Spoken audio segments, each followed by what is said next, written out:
శ్రీమాత్రే నమ. జై గురు దత్తాత్రేయ నమ. ఈ వీడియోలో మనం డిసెంబర్ 1వ తారీఖు నుంచి 12వ తారీఖు మధ్యలో జరగబోయే పక్ష ఫలితాలు ధనుసు రాశి వారికి ఏ విధంగా ఉండబోతున్నాయి అన్న విషయాన్ని మనం పరిశీలిద్దాం. మరి ధనుసు రాశి వారికి ఈ డిసెంబర్ 2వ తారీఖు నుంచి ధనస్థానంలో శుక్రగ్రహ సంచారం, ఇది ఒక విధంగా లాభాధిపతి ధనస్థానంలో ఉండడం వల్ల జాతకుడికి సమయానికి తగిన ధనం ఏదో రూపంలో రావడం జరుగుతుంది. అలాగే కుటుంబంలో ఏదో ఒక శుభకార్యమో, పుణ్యకార్యక్రమో, పూజా కార్యక్రమం జరిగే అవకాశం ఉంది. దానికి మీ మిత్రులు, బంధువులు కూడా పాల్గొనడం జరగడం చాలా సందడిగా, సంతోషంగా మీ కుటుంబం అంతా కూడా ఈ వారం, ఈ పక్షం అంతా కూడా హ్యాపీగా ఉండే అవకాశం ఉంది. అలాగే ఆర్థిక సహకారం అనుకూలంగా ఉంది. అది రుణ రూపంలో అవ్వచ్చు, బహుమతుల రూపంలో అవ్వచ్చు. సో ఏదైనా మొత్తం మీద అనుకూలంగా ఉంది. అలాగే శుక్రుడు ధనస్థానంలో ఉండడం వల్ల ఏంటంటే స్త్రీల సహకారం, అంటే తల్లిగారి దగ్గర నుంచో, అక్కగారి దగ్గర నుంచో, తల్లిగారి బంధువుల దగ్గర నుంచో కొంత హెల్ప్ మీ కుటుంబానికి లభించే అవకాశం ఉంది. మొత్తం మీద ఈ పక్షం అంతా కూడా శుక్రగ్రహ అనుగ్రహం మీ మీద సంపూర్ణంగా ఉండడం జరిగింది. అందువల్ల ఎక్కువ వినోద కార్యక్రమాల్లో పాల్గొంటారు. మీరు కూడా చాలా ఎంటర్టైన్మెంట్గా, ఎదట వారికి బాధ కలగకుండా మాట్లాడి మీ యొక్క పనులు నెరవేర్చుకునే అవకాశం ఉన్నది. ఇక ముఖ్యంగా వ్యయస్థానంలో ఏర్పడినటువంటి భాగ్య రాజ్యాధిపతులైనటువంటి రవి బుధులు 12వ స్థానంలో సంచరిస్తూ మిథున రాశి వారికి, ధనుసు రాశి వారికి అటు బుధాదిత్య యోగం, భాగ్య రాజ్యాధిపతి యోగం, నిపుణ యోగం ఏర్పడడం వల్ల మీలో ఉన్నటువంటి నైపుణ్యానికి తగిన గుర్తింపు రావడం జరుగుతుంది. అలాగే విదేశంలో కానీ, దూర ప్రాంతంలో కానీ మీకు ఉపాధి అవకాశాలు లభించే అవకాశం ఉంది.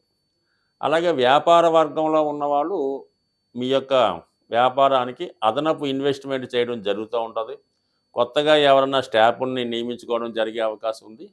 అలాగే రవి వ్యయస్థానంలో ఉండడం వల్ల ఏంటంటే మీ కుటుంబంలో పెద్దవారికి వైద్యపరమైనటువంటి ఖర్చులు చేయడం కానీ, వారి ఆరోగ్యానికి తగిన శ్రద్ధ తీసుకోవడం కానీ, అలాగే వారి జీవనోపాధికి ఏదో ఒక సౌకర్యం కలిగించడం జరిగే అవకాశం ఉంది.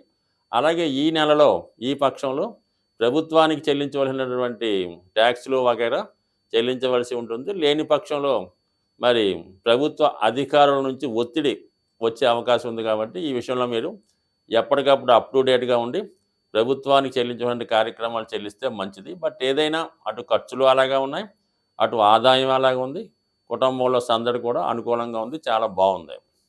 ఇక ముఖ్యంగా వృత్తిపరమైనటువంటి వారికి ఎక్కువగా కొన్ని మార్పులు ఈ వారంలో రావడం జరుగుతూ ఉంటుంది. అంటే ప్రస్తుతం చేస్తున్నటువంటి వృత్తితో పాటు వేరే ఆదాయం కొరకు చేసే ప్రయత్నాలు కూడా ఫలించే అవకాశం ఉన్నది. అంటే ఇటు వచ్చి మనకి అష్టమంలో ఉన్నటువంటి కుజుడు చాలా వరకు జాతకుడు భూములు, స్థిరాస్తులు సంబంధించిన విషయంలో కొన్ని ఆర్థిక లావాదేవీలు కానీ, కొన్ని ఇబ్బందులు కానీ రావడం కానీ, మీ యొక్క స్థిరాస్తి, మీ యొక్క భూమి ఇతరుల యొక్క కబ్జాకో, ఇతరుల ఆధీనంలోకి వెళ్ళడం కానీ జరగచ్చు. కొంత ఇబ్బందులు, చికాకులు వచ్చినప్పుడు కూడా విజయం లభిస్తుంది. బట్ కానీ కొంత స్థిరాస్తి విషయంలో కొన్ని ఇబ్బందులు ఎదుర్కోవడం జరుగుతూ ఉంటుంది. సో అలాగే ఏదన్నా సాహస వృత్తుల్లో ఉన్నవాళ్ళు, ప్రమాదకరమైన వృత్తుల్లో ఉన్నవాళ్ళు, వాహనాలు అతివేగంగా నడిపేవారు చిన్న చిన్న ప్రమాదాలు రాకుండా తగు విధమైనటువంటి జాగ్రత్త తీసుకోవడం అన్నది మంచిది. అయితే క్రీడా రంగంలో ఉన్న వాళ్ళకి, రియల్ ఎస్టేట్ రంగంలో ఉన్న వాళ్ళకి మంచి నైపుణ్యంగా ఈ భూమికి సంబంధించిన లావాదేవీలు రావడం, అమ్మకాలు, కొనుగోలు కొంతవరకు ఉండే. అయితే ఏంటంటే భూముల యొక్క విలువ, అంటే కుజుడు మనకి కర్కాటక రాశిలో ఉన్నంత వరకు భూముల వాల్యూ పెద్దగా పెరిగే అవకాశం లేదు. చాలా వరకు అమ్మేవారే తప్ప కొనేవాడు చాలా తక్కువ మంది ఉండే అవకాశం ఉంది. ఈ దృష్టిలో కూడా పెట్టుకున్న వాళ్ళు కొంతవరకు మరి ఈ విషయంలో జాగ్రత్త తీసుకుంటే, అంటే మొత్తం మీద కొనటం వరకు లాభసాటిగానే కొనవచ్చు, కానీ అమ్ముదాం అనుకున్న వాళ్ళు కొంతకాలం ఆగి అమ్ముకుంటే దాని యొక్క విలువ పెరిగే అవకాశం ఉన్నది. అంటే అలాగే మరి గతంలో మనం చెప్పినట్టు చతుర్థంలో ఉన్నటువంటి రాహువు చాలా వరకు శని నక్షత్ర సంచారం వల్ల జాతకుడు ఎటువంటి బలహీనతలకు లొంగినా కూడా కొంతవరకు తన యొక్క మంచి పేరుని పోగొట్టుకునే అవకాశం ఉంటుంది.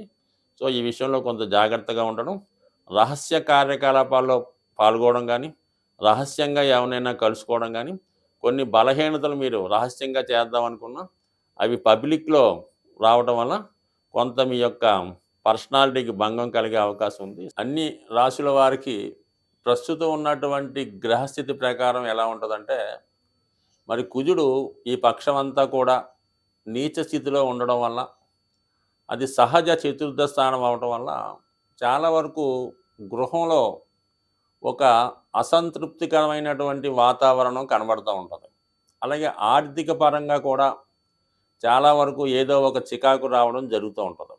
ఒక స్థిరాస్తి కొందామన్నా, ఇంట్లోకి విలువైన వస్తువులు సమకూర్చాలన్నా, గోల్డ్ మొదలగు వస్తువులు కావాలన్నా కూడా ఎక్కువగా ఫైనాన్షియల్‌గా ఇబ్బంది పడడం జరుగుతూ ఉంది. అలాగే ఏంటంటే కుజుడు వీక్‌గా ఉన్నప్పుడు భార్యాభర్తల మధ్య కలహాలు, అలాగే తండ్రి కొడుకుల మధ్య విభేదాలు లాంటివి కామన్‌గా జరుగుతూ ఉంటాయన్నమాట. అంటే కోపాలు ఎక్కువ అవుతుంటాయి. చిన్నదానికి, పెద్దదానికి ప్రతిదానికి విసుక్కోవడం జరుగుతూ ఉంటుంది. ఇది అన్ని రాశుల వారికి వర్తిస్తూ ఉంటుందన్నమాట. అంటే సహజంగా కుజుడు వీటికి కారణమవుతుంటాడు. అలాగే శుక్రుడు, కుజుడు యొక్క సమసప్తక స్థితి జాతకుడు కొన్ని బలహీనతలకు లోనై ఏదో ఒక వ్యసనానికి మనీని ఎక్కువ ఖర్చు పెట్టడం జరుగుతూ ఉంటుంది. సో ఇటువంటి వాటి నుంచి బయటపడడానికి కూడా ప్రతి నెలలో కూడా ఏదో ఒక పండగ లాంటిది, ఒక ఈ దోష నివారణకి కొన్ని పుణ్య పర్వదినాలు వస్తూ జరుగుతుంటాయి.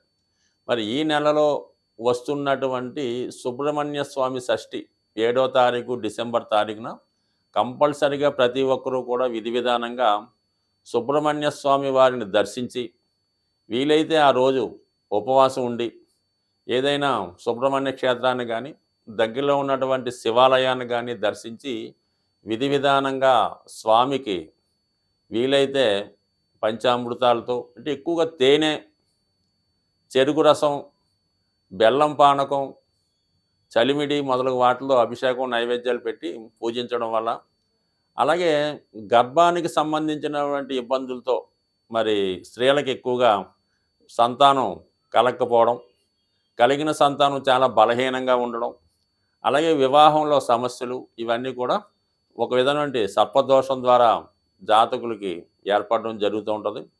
అందువలన ఏ రాశిలో జన్మించిన స్త్రీలైనా కంపల్సరీగా వివాహపరమైన సమస్యలు ఉంటే, అలాగే పిల్లలకు కలగకపోయినా, పిల్లలకి అభివృద్ధి లేకపోయినా ఈ సుబ్రహ్మణ్య షష్ఠి రోజు ఏదైనా ఒక సుబ్రహ్మణ్య క్షేత్రంలో దర్శించి విధి విధానంగా, అంటే ఏదైనా ఒక పర్వదినం రోజు పూజ చేసుకోవడం వల్ల ఆ విశేషమైన ఫలితం రావడం జరుగుతూ ఉంటుంది. ఉదాహరణకి మాస శివరాత్రి రోజు శివుడికి అభిషేకం చేసుకుంటే నెల మొత్తం మీరు అభిషేకం చేసే పుణ్యఫలం దక్కుతుంది. మహాశివరాత్రి ఒక్కరోజు శివుడికి అర్చించుకొని అభిషేకం చేస్తే సంవత్సరం మొత్తం ఫలితం వస్తుంటుంది. అలాగే సుబ్రహ్మణ్య షష్ఠి రోజు సుబ్రహ్మణ్య స్వామిని పూజించడం వల్ల కంపల్సరీగా మీకు అటు వివాహ సమస్యలు, గృహ సమస్యలు సాల్వ్ అయి సుఖ సంతోషాలతో ఉంటారని ఆశిస్తూ స్వస్తి.